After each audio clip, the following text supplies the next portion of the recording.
Hello, good morning mga langga.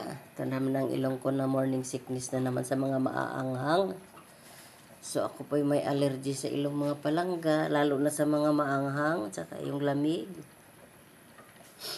Parang sinisipon tuwing umaga po. So pag medyo tanga-tanghali is wala na po. So ang ating pong recipe ngayon mga langga, ulam po namin ngayong araw na ito, ulam natin is nilagang baka. So talaga naman kapag nilagang baka, mahaba-habang palambutan. So ito po kagabi, laman po ito ng baka. Mga palangga, ayan po. Wala po itong taba, ayaw ko po ng mga litid-litid na yan kasi sobra talagang tigas to yun. Ito po halos isang oras ko to pinalambutan sa rice cooker dahil wala pa po akong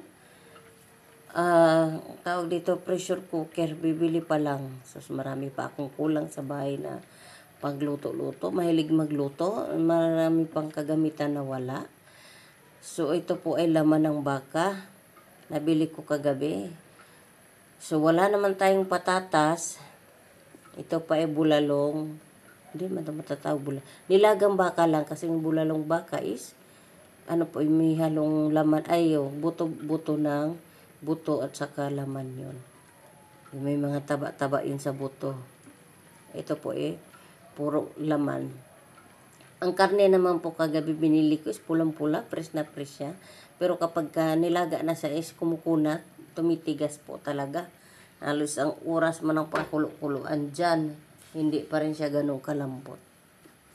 So ngayon po mga langga is August 28, 2025, araw ng Thursday ngayon. Yan, oo. Thursday ngayon mga langga, August 28. So fiesta ngayon, kapiestahan ngayon ng bayan ng Tansa. So, hindi naman kami kasali dyan. Tula rin naman kami panghanda. Ito lang pang ulam lang.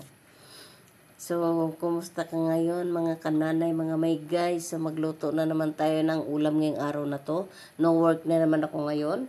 Walang pasok. So, alas 6 na ng umaga, 6:30 na.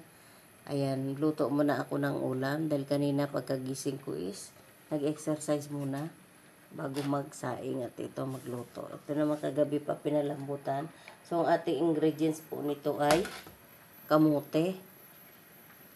Ayan, yan.